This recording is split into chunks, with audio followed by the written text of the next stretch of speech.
Talkies में आप सभी का स्वागत है।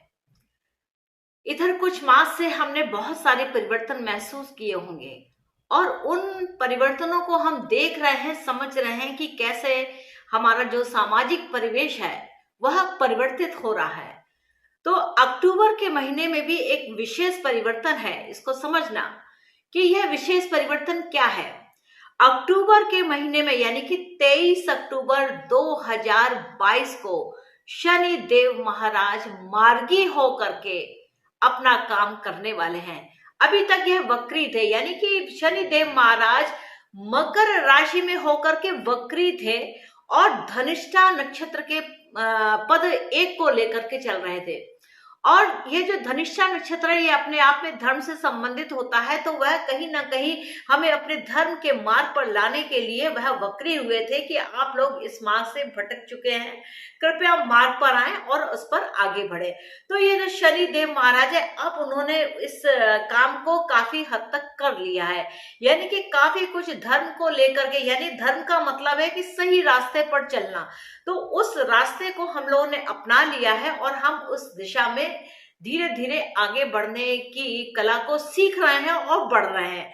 तो शनि देव महाराज 23 अक्टूबर 2022 को सुबह 9:39 पर मकर राशि में मार्गी हो जाएंगे, यानी कि स्ट्रेट लाइन पर सीधे चलने लगेंगे। जो अभी तक उन्होंने वक्रत्व लिया हुआ था, यानी कि वो अपने पीछे की तरफ चल रहे थे, अब वह सीधे रास्ते पर चलने लगेंगे। तो जो शनि है वह क्या है, हमारा कर्म है। तो कर्म कहीं ना कहीं हमारी दिशा को भटक चुका था और वह अब दिशा पर आ रहा है। तो यानी कि हमारा जो कर्म है वह मार्गी अवस्था को चल रहा है, यानी कि अब वह सीधे सीधे चलेगा। तो यहाँ जो शनि का महत्व है, शनि का विशेष महत्व इसलिए है, मकर राशि अपने आप में सोशल को दिखाती है, समाज को दिखाती है। मकर राशि का जो प्रतिनिधित्व है वह समाज को दिखाने वाला होता है कि समाज में कैसी चीजें चल रही हैं। तो शनि देव का यहाँ पर वक्री होकर के जाना कि आपको सिस्टम में लाने के लिए वह पीछे बैकवर्ड मोशन को गए और बैकवर्ड मोशन से अब वह डायरेक्ट हो रहे हैं, यानी कि उन्होंने कुछ ना कुछ एक दिशा जो है वह निर्धारित कर दी है। तो यहाँ पर जो हम उनका परिवर्तन देखेंगे, यहाँ पर अब हमें पॉजिटिव रिस्पांस बहुत ज्यादा मिलने वाले हैं। सामाजिक इसका जो असर है वह समाज पे बहुत ज्यादा होगा और धनिष्ठा पद 1 अपने आप में अष्टमांश है। तो यहाँ पर ऐसे ट्रांसफॉर्मेशंस हमें दिख रहे हैं अष्टमांश होने के कारण। यह जो धनिष्ठा पद 1 सिंह नवमांश आता है, यानी कि कुछ ऐसा महान परिवर्तन है जो हमें एक बार बिल्कुल उससे अलग करके हमारी दिशा को पलटता है और हम आगे बढ़ जाते हैं। तो यह जो धनिष्ठा नक्षत्र है यह मंगल के द्वारा रूल होता है और इसके जो देवता हैं वह 8 वसु हैं, जिसे अष्टवासु भी कहते हैं। और सिंबल की बात करें तो यहाँ पर मृदंग और बांसुरी है। तो मृदंग और बांसुरी क्या है, कैसे कहाँ आप बजते हुए देखते हैं, आप सोचिए जरा कि ये मृदंग और बांसुरी कहाँ बजती है। जब या तो कोई बहुत शुभ कार्य हो रहे होते हैं तो मृदंग और बांसुरी बजती है, हम मंदिरों में जाते हैं तो देखते हैं मृदंग और बांसुरी बजती है। जब कोई बहुत ही हर्ष और उल्लास का समय आता है तो भी हम मृदंग और बांसुरी का प्रयोग करते हैं। तो देखिए, जहाँ यह मृदंग की थाप चलती है और कृष्ण की बांसुरी चलती है तो फिर कहने ही क्या होते हैं, एक नए युग का आरंभ हो जाता है। तो यहाँ पर कुछ स्थिति इसी प्रकार की है कि ये जो शनि देव, यानी कि शनि हमारा कर्म है, तो हमारा कर्म किस दिशा की ओर बढ़ रहा है ये यहाँ पर इंगित करता है। तो इसका जो मोटिवेशन है वह क्या है, धर्म के लिए मोटिवेशन। इस नक्षत्र विशेष की बात है, ये धनिष्ठा नक्षत्र धर्म से संबंधित नक्षत्र है और इसके साथ इसमें सत्व की प्रधानता है। तो यहाँ पर देखना, और जो इसकी कास्ट आती है वह वॉरियर आती है, यानी कि क्षत्रिय के तरह काम करना। तो यहाँ आप देखेंगे कि बहुत से लोग जो भटक गए थे, जो अपने मार्ग से हट गए थे, वह सब अब मार्गी होकर के आगे बढ़ रहे हैं। आप देखेंगे कितने सारे अनुष्ठान हो रहे हैं, कितनी जगह पर विशेष आयोजन हो रहे हैं, कितनी ही जगह पर लोग धर्म की बातें करते हैं। तो आप YouTube चैनल के थ्रू भी देख रहे होंगे कि कितने सारे लोगों ने अपने अपने घर में छोटे छोटे ग्रुप्स भी देखे, क्योंकि ये सामाजिक बदलाव है।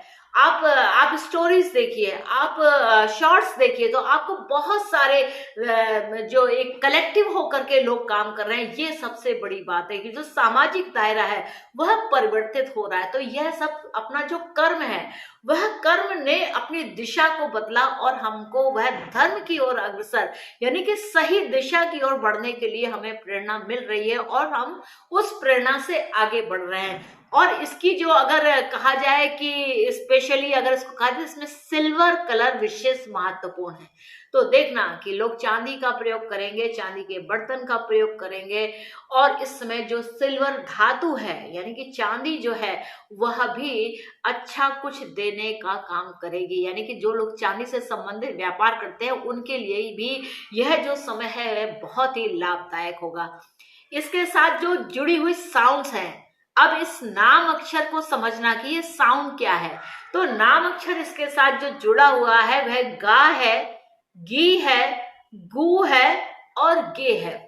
तो यहां पर देखना, ये जो गा अक्षर है इसमें या जिनके नाम है गा से, तो उस नामाक्षर में एक विशेष प्रकार की एक गति दिखाई देगी। आपका कोई भी बिजनेस हो जिसका नाम गा से होता हो, तो आप देखेंगे यहाँ पर जो उनका व्यवसाय या वह जो भी काम करते थे, जो रुका हुआ था, वह अब यहाँ पर दिशा पकड़ेगा और आगे बढ़ेगा। तो इस प्रकार यह जो स्थिति है, तो जो प्रथम चरण है वह 23 डिग्री 20 कला से लेकर के 26 डिग्री 40 कला तक रहने वाला है।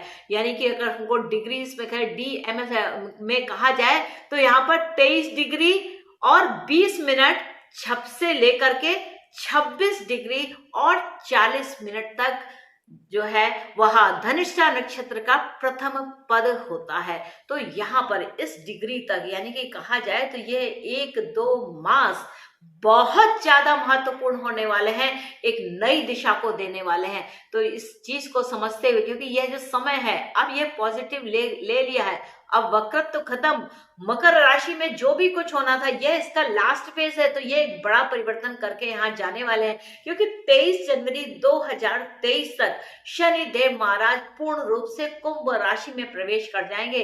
यानी कि जो हमारे बदलाव की स्थितियां हैं यह अक्टूबर में 23 से स्टार्ट होगा, नवंबर और दिसंबर, फिर 23 जनवरी। तो इस तरीके का ये 2-3 महीने का जो समय है ये विशेष परिवर्तन है। सामाजिक बहुत बड़े चेंजेस आएंगे जो हम सोशल में बड़ी गैदरिंग के रूप में देखेंगे, जिसमें एक पॉजिटिव आउटलुक होगा, धर्म के लिए बात होगी, शिक्षा को लेकर के बात होगी, और यहाँ पर जो ये लोगों का ईगो है वह खत्म हो जाएगा। क्योंकि यहाँ पर क्या है कि जो एक ईगो होता है कि हम मैं ऐसा करता हूँ, तो इस चीज की समाप्ति होगी और एक सामाजिक सोशल दायरा जो है वह इंक्रीज होगा। तो इस तरीके से हमें बड़े बड़े लाइफ एक्सपीरियंस मिलेंगे और यहाँ पर एक बड़े बदलाव को हम देखेंगे। इसमें अगर हम देखते हैं तो यहाँ पर देखिए जो ग्रहों की जो स्थिति है वह यहाँ पर दिखाती है कि शनि आत्म कारक होकर के 24 डिग्री पर होंगे, यानी कि this is the highest degree. अब यह जो यहाँ पर चूंकि धनिष्ठा पद है और लियो यानी कि सरकार में भी यहाँ पर बहुत सारी विशेष बातें दिखाई देंगी। तो कहा जा सकता है, और इसके 1 मास के बाद में यानी नवंबर में हम गुरु महाराज को मार्गी होते हुए देखेंगे। तो ये जो समय है ये 2-3 महीने का समय बहुत ही ज्यादा महत्वपूर्ण होगा और बड़े बड़े बदलाव हम यहाँ पर देख पाएंगे। तो मित्रों, आशा है कि आपको मेरा यह एपिसोड अच्छा लगा होगा, और आपने मेरे इस एपिसोड को अगर एंजॉय किया है तो कृपया चैनल को लाइक कीजिए, इसको शेयर कीजिए, सब्सक्राइब कीजिए, अपने मित्रों के साथ, अपने परिवार के साथ इसको शेयर कीजिए। और अगर आप मेरे चैनल को पहली बार देख रहे हैं तो कृपया इस चैनल को सब्सक्राइब जरूर कीजिए, और आप देखेंगे कि आपको कितने महत्वपूर्ण और सुंदर और स्वच्छ जानकारी मिलती है। तो मित्रों, मुझको आज्ञा दीजिए, मिलते हैं नेक्स्ट एपिसोड में किसी और सुंदर विषय के साथ। तब तक के लिए नमस्ते।